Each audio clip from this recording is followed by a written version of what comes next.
Hello everybody, this is Ethan with WiseCrack Studios, and today I kind of wanted to keep the ball rolling from last week's video about how to properly double track your guitar so that they sound like they're in stereo. And today I wanted to go over how to make your string orchestrations sound like they're in stereo. Now the first thing that I'm going to say before anything else is I've already written out the parts on this, and it sounds like a string orchestration because it's an actual full counterpoint orchestration, similar to something that I would write and then give to an actual string section. Now, the next thing that I did after that was I went through and figured out where the individual sections of the instruments would be. Violas on the right, violins on the left and in the center, cellos in the back row, and then basses right around with them. Now, the reason that I did that is because when you bust it all together and give it a reverb, that helps to give it actual space. You give it a defining spot in the room where that person was sitting. It makes it to where it sounds a little bit more like it's a section with individual players and not just one instrument or a couple of instruments that are all doing the same thing. When you combine that with actually composing out a full orchestration instead of just having them all do more or less the same one line, that is going to make gigantic differences before anything else. So step one and step two kinda, but mostly step one, make sure that your strings start by sounding real. Now I'm going to have you take a listen real quick just to hear what I'm talking about. Here's a section in a song that I've been working on recently, and you'll hear sort of what I mean.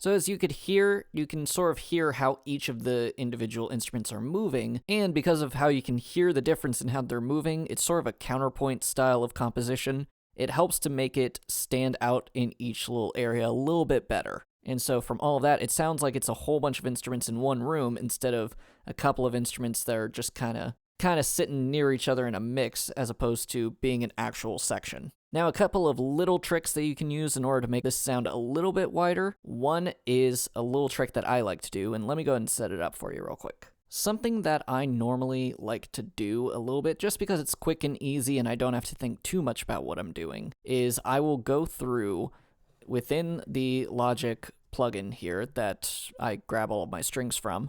I will go through and change a couple of the values just a little bit at a time. Like, even now I'm changing it more than I normally would. But doing a couple of little seemingly random changes are going to go a big way whenever you do this, and then change them a little bit more, and then do it again, do it again, do it again. And then whenever you do those little individual changes, you bounce the track in place, and when you're done, you have a full section of how many individual instruments doing the same one part. It creates small differences between those sections. It's whenever I go through and I listen to each of these, there's this tiniest little difference because in this one, say, the resonance was at this percentage instead of at that percentage.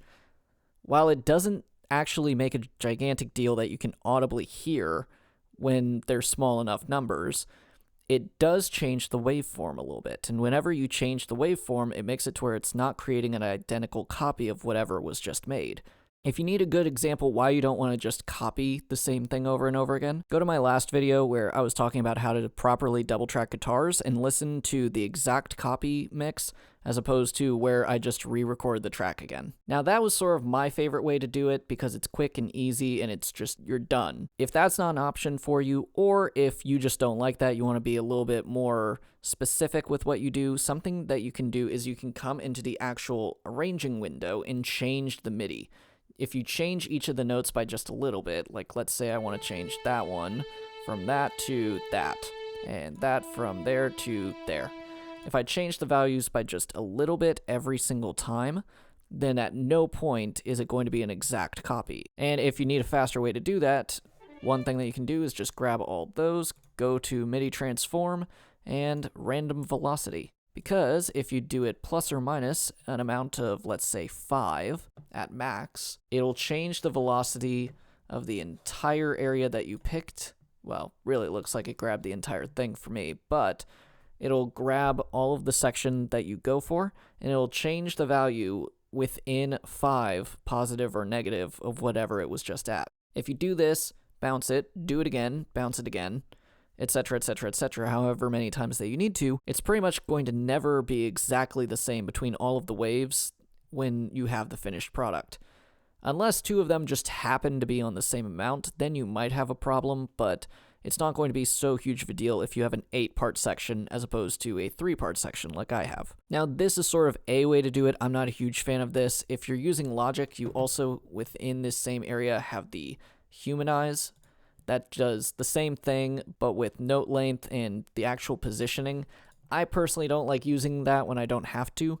It's completely up to you to do it, but that's sort of a way to do it. Now, the last trick that you can do is something that I've seen people do a lot for backing vocals and guitars in particular. I've never really seen it done with strings, but it's something that you can play around with at the very least.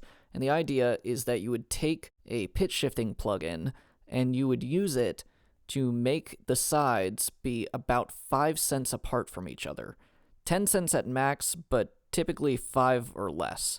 And the idea is that by making them just a little bit different, you're going to make them sound a little bit farther apart because your brain just can't quite put them together. So I wanted to sort of do an A/B test for you real quick, where on the A test, I'm going to have it without this, and then on the B test, I'm going to have it with this. I want for you to decide which one that you like better.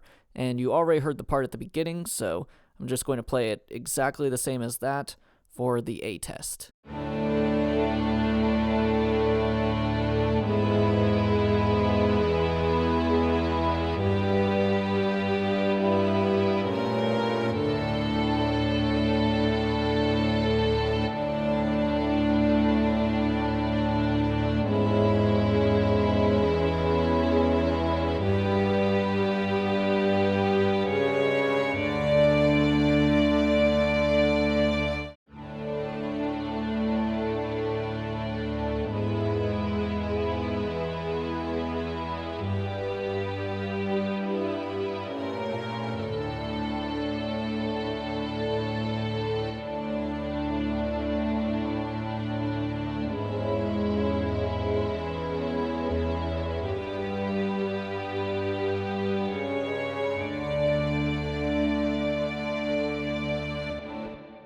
Now, personally, after listening to those, I'm more of a fan of the original as opposed to that one with the changes, but hopefully I've given you something to play around with. As for now, this has been Ethan with WiseCrack Studios, and I hope that you have a lovely day.